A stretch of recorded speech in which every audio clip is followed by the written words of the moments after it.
then after all that, it turned out he wasn't talking about Paris, Texas, or Paris, France. He was talking about Paris Jackson the whole time. Oh, hi. Welcome to The Jib. This bi-weekly podcast is about the many and varied schemes of the many and varied U.S. law enforcement and intelligence agencies, organizations, and committees, and how they are stupid and funny. Join us on our merry journey through space and time. Hi. My name is Barry, and I am currently in the middle of a comprehensive tour of all the graveyards within the radius of my electric car's range. And if you follow me on Instagram, you will see photos of those graveyards. That's interesting. I think so. Okay. Hi, everybody. I'm Seamus. You may know me as the guy that's still traumatized by Attack on Titan. Attack on Titan? Yeah. The anime show? Yep. With the giants and the... Yeah. Where everybody's German. Well, not really, but sure. They all have German names. Very steampunkish, so, you know. Oh, okay. All right. Traumatized. Yeah, I finished it. Did it hurt your feelings? It was just a lot. It was a lot. Okay. Like I enjoyed it. But it was well written a lot, or just... Yeah. Okay. I thought so. I think I have a different take than others, but I enjoyed it, so... Well, we're no stranger to that little box, the box where we have a different take to others, do we? No, we're not no stranger to that. But we're not here to talk about Attack on Titan, Titan Attack, whatever it's called, right? We're here to discuss the Dominican Republic. So I have image number 1 there. Now, on the right-hand side of that is the Dominican Republic. And on the left-hand side, as you can see there, is Haiti. We discussed Haiti before in a 3-part episode. We did. We talked about Haiti before. We did. In a 3-part episode. Sure? Yes. And the... Is this like what you say I'm doing about the penguins? You're gaslighting me. We actually talked about Haiti before. we did a 3-part episode about Haiti. With me? With you. Okay. All right. And I said, look, I also want to talk about the Dominican Republic at some point. The fortunes of the Dominican Republic, as you can probably tell from the map alone, are inextricably tied up with the fortunes of Haiti, even though they went in very different directions. But we're going to talk about it now. In 1492, this isn't going to go back to prehistory, don't worry. In 1492, Christopher Columbus landed on guy. Yeah, an international slave trader to the masses. Christopher Columbus landed on Hispaniola, which is what you call that island there. Today, the eastern half of that is the Dominican Republic, and the other half is Haiti, which we discussed in our 3-part episode called Uphold Democracy. When Columbus landed, the place was riddled with Taino Indians, and maybe hundreds of thousands of them, mostly farming, fishing, hunting, and gathering. They were perfectly friendly to the Spaniards at first, but in a trend familiar to our regular viewers, they soon figured out what was going on and developed a more hostile attitude. The following year, a lot of places we talk about it were like that. When the foreign powers, when the imperial powers come there, they're actually quite happy to see them. I guess mostly because they have like a lot of new stuff to trade. But then the following weekend, they realize what's going to happen and they kind of get a more hostile attitude. Breaks up the monotony and then, genocide, So, I was reading the voyages of Captain Cook in all the islands around Australia, and they were all delighted to see him coming because they liked nails, iron nails. So as long as he had nails, he could get anything at all from these people. And then once they realized he wasn't a god, they fucking killed him. Good on them. Well, he was smart enough to move on before, Well, Hawaii figured it out, so... Yeah, Hawaii figured it out. I'll do one about Hawaii as well, like the Queen of Hawaii. Following year, Columbus returned there and built the first Spanish colony in the Americas, La Isabela, to look for gold. This colony was also the site of the first flu epidemic, some connection there in the Americas. Columbus would also introduce typhus, smallpox, whooping cough, measles, and swine flu to the Taino Indians and others, which contributed... sharing kind of fellow, I guess, Well, I mean, I was before the germ theory of disease, I guess. Yeah. But still, which contributed greatly to reducing their numbers. After 2 hurricanes and almost constant rebellions, more from the people Columbus left to run the island than the Tainos, La Isabela was abandoned in 1496 in favor of a new colony. Can you guess what the new colony is called? Sunday. No, but I see where you went with that. Yeah. The old colony was called La Isabela. The new colony is called Isabela Nueva. This guy's so fucking original. Yeah, that was built by Christopher's brother, Bartholomew Columbus. And as you correctly predicted, this was very soon renamed Santo Domingo, which is Saint Dominic. And Domingo also means Sunday. In 1509, Christopher's son, and I guess Bartholomew's nephew, Diego Columbus, Diego meaning James, Diego Columbus appointed himself ruler of Santo Domingo, because of course he did. His house, the Alcázar de Colón, And I have a picture of it there, number two. Image number two. For two. That is still there from 1496. Wow. That is Diego Columbus's house. That's called the Alcázar de Colón. Colón is the Spanish word for Columbus, and Alcázar means like an Islamic style palace. Alcázar, right? So Diego is James. Diego is the Spanish word for James. Like San Diego means Saint James. So Diego Luna is actually James Moon. Yes. Get the fuck out. Okay, Yeah. my mind is blown. That's cool. Yeah. Santiago means Saint What's up, James. Jimmy Moon? Sorry. Iago is the Sorry. Spanish for James as well. Like Iago in Othello, that guy's just called James. Ah, Diego is the Spanish for James, yeah, and Gotcha. the Irish for James, as you know, is Seamus. I've heard that. Yeah. So that's the Alcázar de Colón. It's a beautiful building, if you like. Ah. An early example of brutalism. No, it's Islamic. It's still there. That's a UNESCO World Heritage Site, and I correctly, in my view, because anything that's there from 1496 should be a UNESCO World Heritage Site. Yeah. Santo Domingo, I want to just get a quick look at my pictures. What have I got next? Okay. Santo Domingo is the current capital of the Dominican Republic and is the oldest continuously inhabited European settlement in the Americas. It also saw the first university, the first cathedral, the first castle, the first monastery, and the first fortress in the New World. So it's quite a big shit, this Yeah. place. The colonization of Puerto Rico, Cuba, and the conquest of Mexico by Hernán Cortés, let me know if I'm laying it on too thick, by Hernán Cortés, were all launched from Santo Domingo. In 1521, this first slave revolt in the Americas happened on the sugar plantation of Diego Columbus in Santo Domingo. Santo Nice. Domingo had coffee and cocoa plantations, but the real money was in sugar. The reason I'm being flahuluk, as we say in Ireland, generous, the reason we're being flahuluk with the accent is because I watch a show called 90 Day Fiancé. There's two guys there from the Dominican Republic. They're both, one is like scum and one is an asshole. And one is called Pedro and one is called Luis. And the way they speak Spanish is very slurred and very sort of difficult to understand. They don't say like donde estes. They talk like that, you know, in Spanish. Uh-huh. So I might be doing a bit of that just to annoy those assholes, right? Sorry, Dominican Republic people aren't assholes. They say Dominican Republic. You know, that's what they say, Dominican Republic. So they're Dominican Republic people aren't assholes. Just these two guys on 90 Day Fiancé, right? Right. In the early 1600s, in order to prevent the wholesale smuggling was a problem, and it was also devastating to Spanish revenue streams. On the western end of the island, Philip III, whom historians have variously referred to as an undistinguished and insignificant man, a miserable monarch, and a pallid, anonymous creature, this guy, Philip III, his dad was Philip II, issued an order to completely depopulate those areas, the areas which now is Haiti, those areas, and forcibly resettle those people closer to Santo Domingo. In the Nice. Dominican Republic, they call this Las Devastaciones de Osorio. Entire towns, or as they'd say, I guess the Dominican Republic people would say, entire towns were burnt to the ground, and around half of the settlers ended up dying due to starvation, having recently been deprived of access to their farms, or disease. In addition, it allowed the French to move into the now abandoned western bit of Hispaniola and set up their own colony, which turned into one of the best performing colonies in the entire world at the time, called Saint-Domingue, which is the French for Santo Domingo, Saint Dominic, the founder of the Dominican Order of Monks. To learn more about Saint-Domingue and how it turned into Haiti, check out episode 37 of our podcast, which is called Operation Uphold Democracy 1, for which Seamus was very much present. That's what you keep saying. Yes. Now I got to go watch it to prove it. So I have video footage that proves it.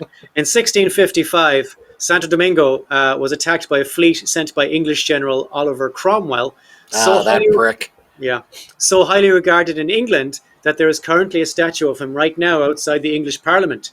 He is less beloved of my people. Now I have number 3 there, I think. Now, that is a picture of my hometown where I live right now and where I was raised and live. It's called Clonmel in County Tipperary. That is a picture from my hometown. Cool. That is the town walls from 1649. And it's in a little churchyard at the moment, but those were the town walls. Unlike, this is about Cromwell. This is an aside, nothing to do with Santo Domingo, but Cromwell sent the fleet, so you're going to have to put up with this bugbear of mine. Unlike the Irish towns of Drogheda, Wexford, Kilkenny, Waterford, Limerick, Galway, Dundalk, and the Tipperary towns of Cashel, Feathered, and Clonmel, where I live, Santo Domingo managed to avoid being conquered by Cromwell's forces. Ouch. Right? Cromwell blew a hole in that wall with the cannons, and he came in. One of the claim to fames of my town, to show you how low impact my town is that we almost stopped Cromwell from coming in. Oh, okay. We put him off for like a week or two, but he eventually made it in. He trashed all those towns. That's the closest we're getting to a top 10 this episode, so I hope you enjoyed that sentence. The English, Cromwell's forces were repelled to Jamaica, and they took over that island instead. Where are we now? Let me look at the next. Not yet. Okay. In 1697, the Treaty of Ryswick acknowledged the French claim on the western end of Hispaniola, but didn't set any boundaries, like your favorite toxic boyfriend, which led to predictable border scuffles, and that's a bit of an understatement. Like Haiti, Santo Domingo was subject to many epidemics as well, including smallpox and hurricanes and heavy storms as well, and also earthquakes, all the things that make extracting wealth difficult. Now, they went in thinking there was gold, but the real wealth, as I said, is the sugar. In 1777, the Treaty of Aranjuez carefully outlined where the borders would be on the French side and the Spanish side. I guess they'd have to both sides, or there'd be no good as a border, would they? True. Most of this border is the current border. If you could put up image 1 again, I guess that's still Clonmel. We need image 1. Yeah, so you can see where the border is. There you go. Not all of it, but most of the border of the Treaty d'Aranjuez is the current border between the Dominican Republic and Haiti. There's a bit in the middle that got squished. By 1790, the population of Santo Domingo now is just what they're calling the whole Dominican Republic, right? Because all that really matters is Santo Domingo. I will use those interchangeably pretty much throughout this particular thing. Santo Domingo is kind of a shorthand for the whole place. The population of Santo Domingo had grown from a few thousand to 125,000, 60,000 slaves, 25,000 mulatto freemen, and 40,000 white landowners. Due to las devastaciones, that I spoke about earlier, ordered by the Spanish government, it was still quite poor, at least compared with Saint Domingue next door, the richest colony in the New World, as I said, which had a population of 500,000. Don't worry, things do not end well for the colony of Saint Domingue.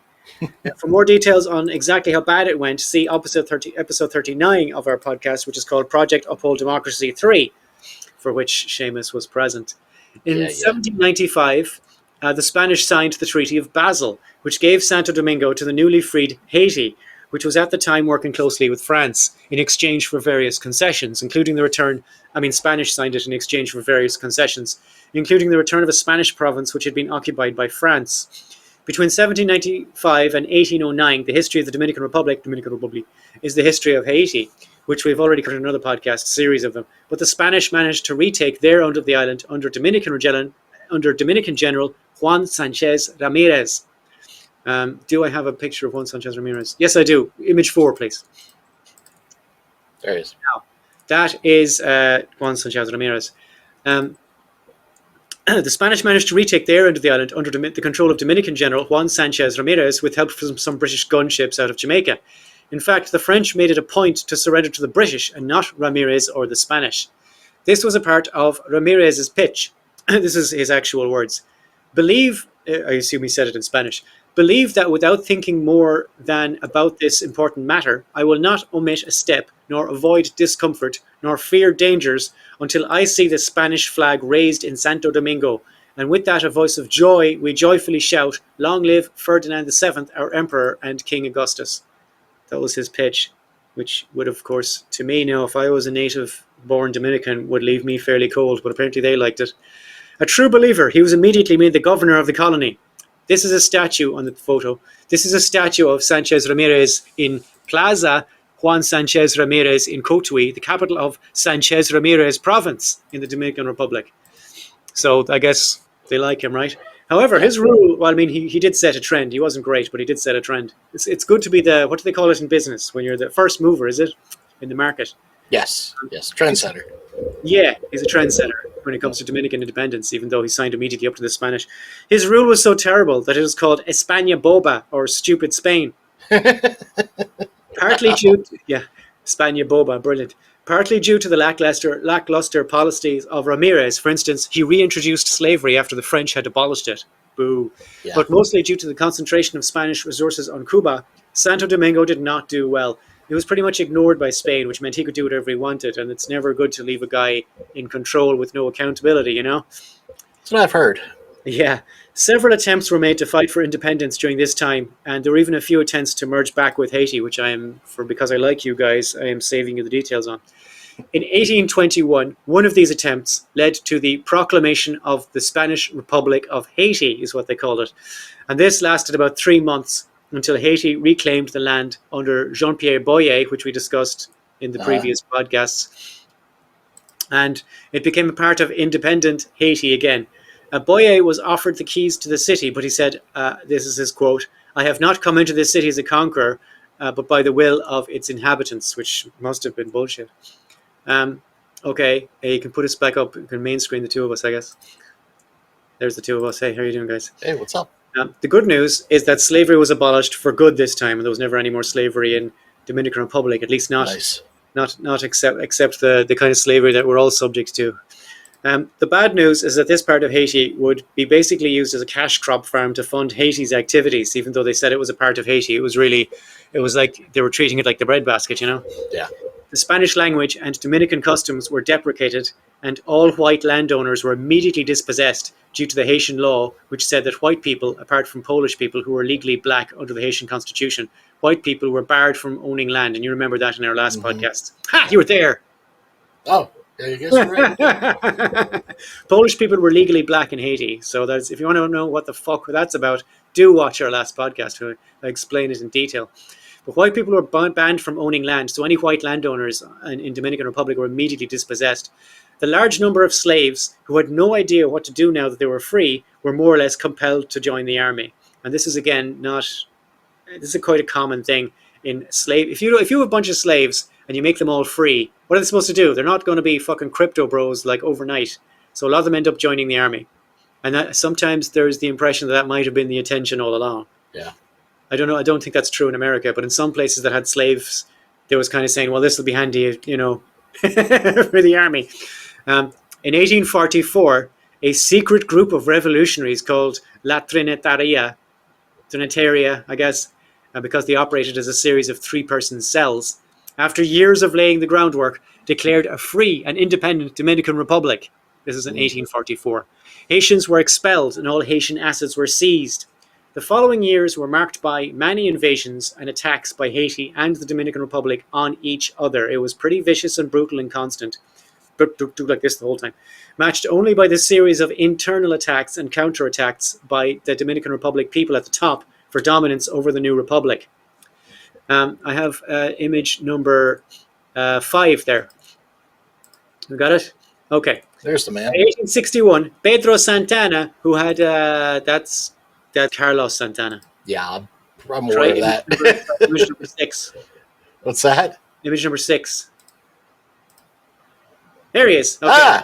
By 1861, Pedro Santana, who had bankrolled La Trinitaria because he had a massive farm, he bankrolled the entire revolution, and he's one of the guys who plotted against others to run the country since that time, formally asked Spain to reoccupy the country, which they were happy to do. This kicked off a nasty civil war, which ended with the Spanish abandoning the Dominicans in 1865. Now remember, 1861 so it's relatively quick, and also in the United States they have their own problem occurring around this time. Oh, yeah. In 1865, to a new round of military revolts, regional warlords, and constant infighting at the top. Now, the regional warlords, the country was basically fragmented. There was no central government. The Spanish abandoned it, and then this happened, right? Yeah. And again, this is, funny is the wrong word, but this is the way Haiti is right now, the other side. Constant infighting at the top. By 1869, the leader at the time, Buenaventura Baez, and I think I have a photo of Buenaventura. Okay, there you go. Yeah. Buenaventura Baez, that's the leader. Joan. That's Joan Baez. Yes. Sorry. Okay, try another one. Hey, there he is. Yeah, That's Buenaventura Baez, who had been one of the people. Just go back to Joan Baez. Yeah, I'm fine with that. Can we just stay here the rest of the time? I mean, Look at that. yeah. Uh-huh. Holy shit. Okay, anyway, back to Buenaventura. Yeah. Sorry. Barry. Yeah, Yeah. back to Buenaventura. Yeah. I want to see him. Oh, yeah. There we go. Now, No, we both got distracted. Buenaventura Baez, who had been one of those people constantly in and out of power with Santana, planned to turn the Dominican Republic into a U.S. state. Okay, you with us, guys? Buenaventura Baez wanted to turn the Dominican Republic into a U.S. state. Okay, in other words, two of the most prominent leaders of the revolutionary independence movement in the Dominican Republic seemed to differ mostly on who should be in charge of them. Santana said Spain, and Baez said the U.S. None of them said the Dominicans. They both went to Woodstock. Only one played, though. So yeah. The U.S. state proposal, was entertained by President Andrew Johnson originally, but shut down by Congress as the political situation in the Dominican Republic was chaotically unstable at the time. It would have been impossible to pick a guy to even be in charge, because what's going to happen next week, right? After determining that the Dominican Republic had immense wealth, Ulysses, and he sent a guy there specifically to do that, by the way. After determining that they had immense wealth buried in the ground, Ulysses S. Grant was more open to it, using it as an avatar for Manifest Destiny and the Monroe Doctrine, which held that Europeans were no longer welcome in the Americas. I mean, that's not what it says, but that's what it means. Yeah. Grant also felt that it would be the ideal solution to the problem of what to do with the millions of suddenly free African Americans he had in his hands. He wrote a thing called Reasons Why Santo Domingo Should Be Annexed to the United States, which I guess answers any questions you might have. And in this, Grant said, and this is a quote, before we get cancelled, this is a quote: "The colored man cannot be spared until his place is supplied. But with a refuge like Santo Domingo, his worth here would soon be discovered, and he would soon receive such recognition as to induce him to stay. Or if Providence designed that the two races should not live together, he would find a home in the Antillas." And by Antillas, he means the island group of Cuba, Puerto Rico, and the Cayman Islands, Jamaica, and Hispaniola, where the Dominican Republic is.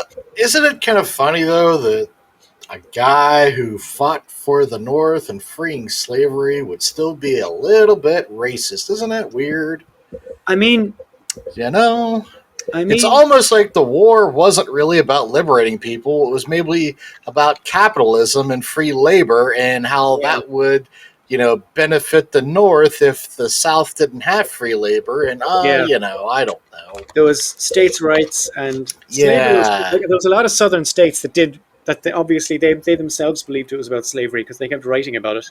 Oh, absolutely, it was about slavery, but the intentions on the North part wasn't to free people, at least in the humane way. You know what I mean? Because fucking Lincoln, he was doing everything he could to not free the slaves. So, anyways, sorry for that digression. Well, I think Grant's point here is that if they set up Santo Domingo as a place where black men would be welcome, that this would improve their fortunes at home.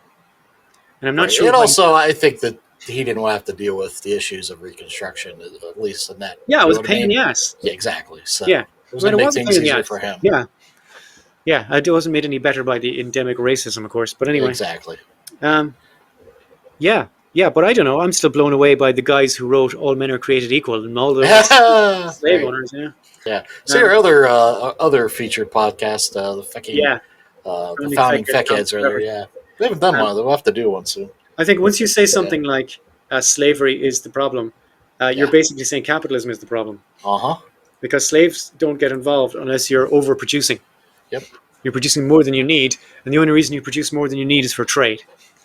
Yep. Otherwise, we're all subsistence farmers. Anyway, the Antilles meant that group of islands.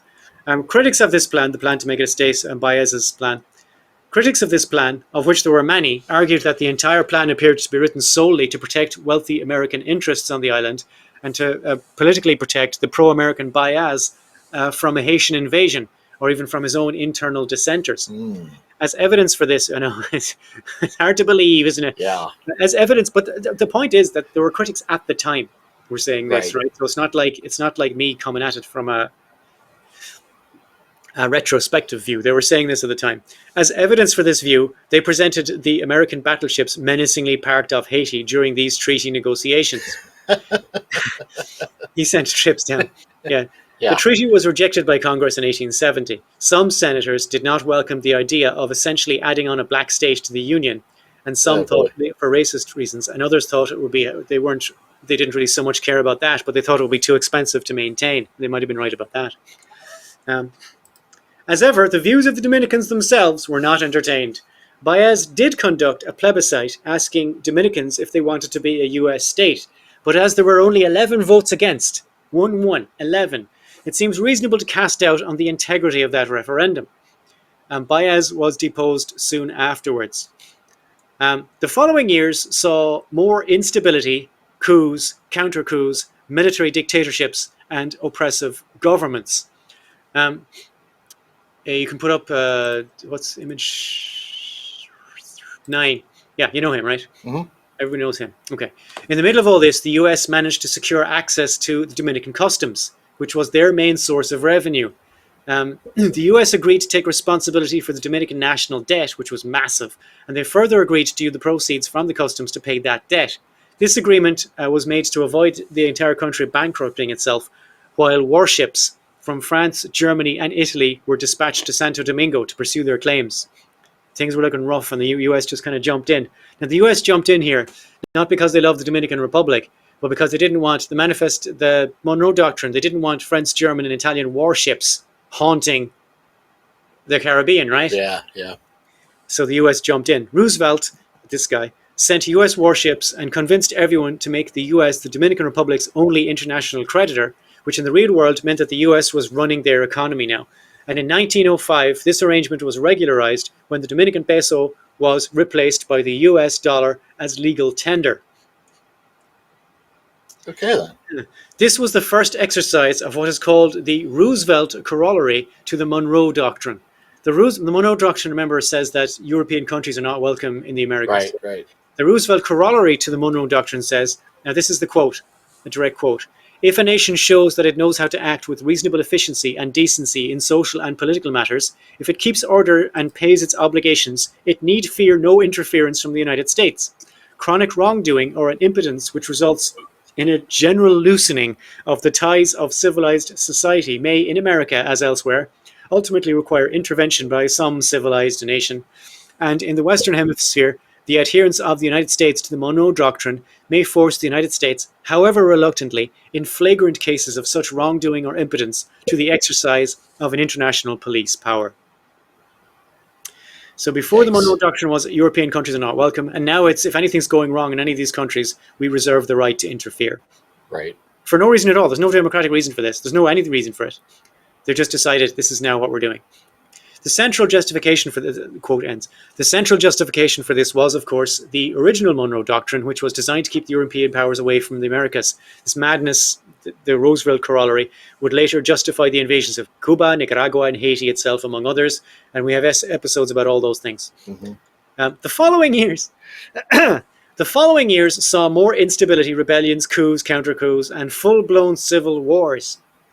By 1914, right? In other words, the U.S. taking over the economy did nothing. By 1914, Woodrow Wilson, and I believe I have my next vote, there he is, you know him. By 1914, Woodrow Wilson was sufficiently frustrated with progress in the Dominican Republic that he told them to pick a president or he would do it for them.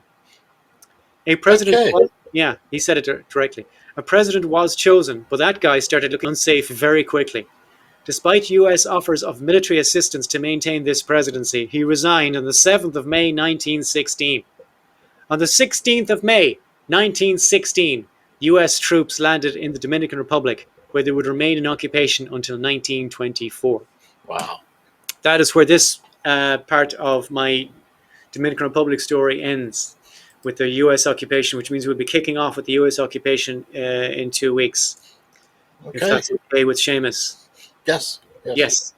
That's what we did. And yeah. Cool stuff. Any questions? No, I can't answer them. All right. Okay. But there should be something happening this week. What's this week? What's new? Just before every podcast, I put CIA into Google and hit the news tab, and Seamus puts FBI into Google and hits the new tab. And we then pick 2 or 3 stories. Did you do this? What's that? Have you got yours ready? Yep. Okay, usually we ask before, and I think I forgot to ask before this one. We pick 2 or 3 stories we think might be interesting or funny. We've not told each other what these stories are, so we're hearing them for the first time, like you are. Seamus, what have you got for FBI? FBI agents who have accused Bureau of politicizing during Biden administration reached settlements. So those that were kind of ousted and then sued because of it, I guess several of them have now reached some sort of settlement. You mean the government gave them money? Sounds like it. Okay. And then we have, so this one's actually maybe 2 weeks old, but I just wanted to talk about it because it seems relevant. 2-week ones count because we're on 2 bi-weekly podcasts. Israeli government official arrested in child sexting. Yep, in Las Vegas. I saw that guy, yeah. Yep, Israeli cyber director Tom Oritum Alexandrovich. Doesn't matter, he's a piece of shit. By the way, Alexandrovich is his name, right? Okay. Fucking Israeli Mihol, he's from Central Europe. Yeah, exactly. Carry on. Well, most of them are. Yeah. Was arrested in Nevada during FBI child sexting. Sex sting, not child sexting. Sex sting. So what was her name? I have this in another. He was arrested for procuring a child for sex. And what is her name? Sigal Chadha. She's the district United States acting state's attorney. Basically made sure that he got shipped out and got back to Israel before anything could be done. He was busted out and sent back to Israel. He did not have diplomatic immunity because he was not there on company business. He was there for business. And if you want to know anything about her, go look at her Twitter feed and tell me that she is not the most pro-genocide person that you'll ever see. Oh my goodness, the stuff that she has said, it's just so gross. There is an established history of Jewish pedophiles running to Israel to avoid justice because they know Jews cannot be deported from Israel. Right. So they know they won't get deported back to America. So if you are one of these people and you happen to be Jewish, run to Israel and they will protect you. It's a haven for pedophiles. Yeah, it's fucking gross. That alone should end the Zionist project, will it? Yep. No. Yeah, it's fucking gross. Yeah. So, and it's another thing that Israel's done that's making, anti-Semitism the issue. They're the ones that's causing it, I see it. My Jewish friends are fucking angry. Yeah, same here. Zionists. They're raging at what the Zionists are doing to Judaism. What they're saying, this is a Jewish state, we're doing Jewish things in a Jewish state. They act like genocide is a Jewish value, a Judaic value. It is not. Because none of my Jewish friends want to go out killing anyone. Right. Right. So, but the Zionists, my God, what they're doing to that item. Well, look, they can't last forever. You can't be that much of an asshole forever. No. Yeah. Anyway, all it does is makes them all unsafe, and that's the problem. Yeah, but the Zionists want Jews to be unsafe because then they'll support Israel. Yes, that was the ISIS project as well. Yep.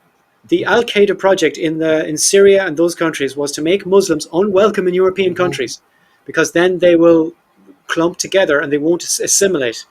It's disgusting. Don't play their game. Greet your local Jewish person. Be nice to your local Muslim, right? Be nice to them and fuck up the Zionists and fuck up the ISIS. Yeah. FBI director's girlfriend sues podcaster over claim that she's a spy for Israel. So I heard that. Not that she sued, but I heard that she was a spy for Israel. Is that not true? I don't know. We'll see. Let's put it this way. So where's the claim at? I saw a picture of her with Cash Patel. He does look like that he booked her for the night. So this is from the person that made the claim. Which I can't remember. What is her name? Kyle Sefrin, who's a former FBI agent.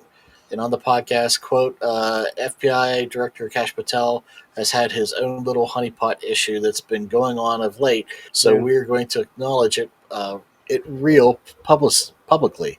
He got a girlfriend that is half his age who apparently is both a country music singer, a political commentator on Rumble, a friend of John Rich through Bongino, and who also owns a big chunk of Rumble. She's also a former Mossad agent and what is like the equivalent of the NSA.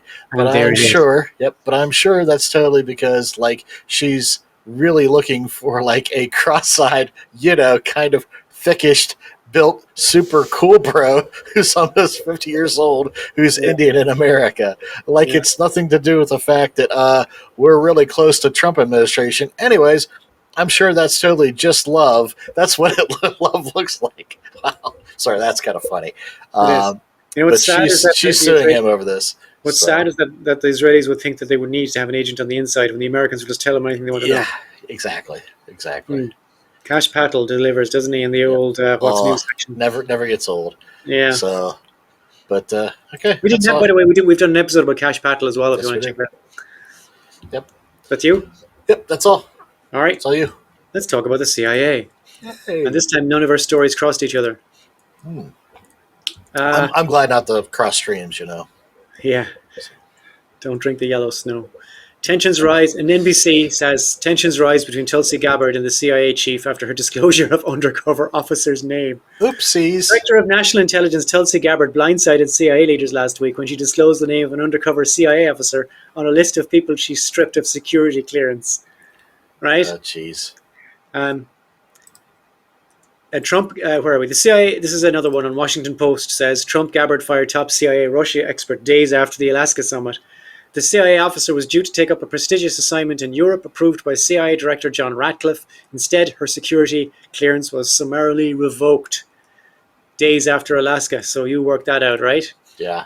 Now, there's also a story on yahoo.com, news.yahoo.com, from one of these guys who had their security clearance revoked, and he says it's because of Trump.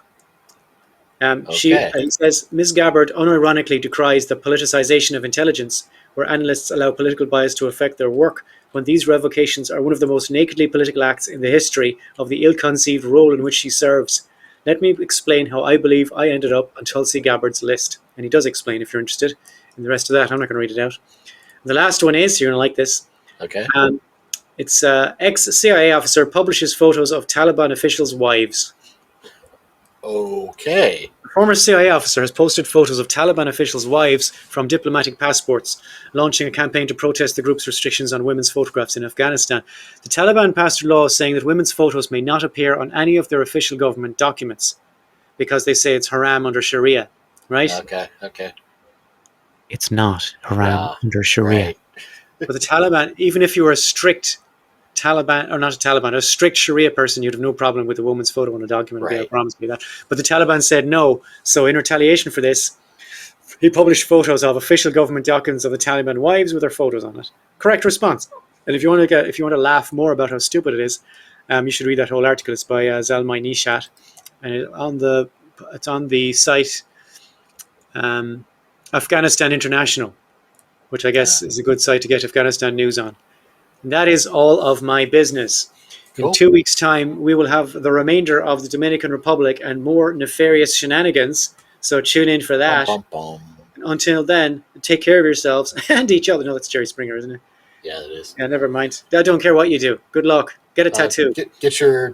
You're not going to tell people to get their animals spayed and neutered? That's Bob Barker. Get your animals spayed and neutered, yeah. Don't do and that. Follow me on the Twitter and the Instagram. Yeah. If you want to see graveyard photos, they're all over my Instagram. On Twitter, I'm basically just abusing Zionists. So if you think you might like that, then check it out. Cool. You can find me on Facebook. You're fighting shitlibs and. You can find the Jib Podcast on Facebook. So, we have our own page. Yeah. And I said, if anybody asks for it on the page, I will show you a photo of me looking like a Holocaust survivor. Nobody asked, so fuck you guys. Yeah, all of you. Don't make me name you all. Right. Okay. Alrighty. No, not fuck. Don't fuck. John is fine. Everybody else, fuck you guys. John's great. Yeah. Yeah. What the hell, John? Okay. Yeah. So, guys. See you. Bye.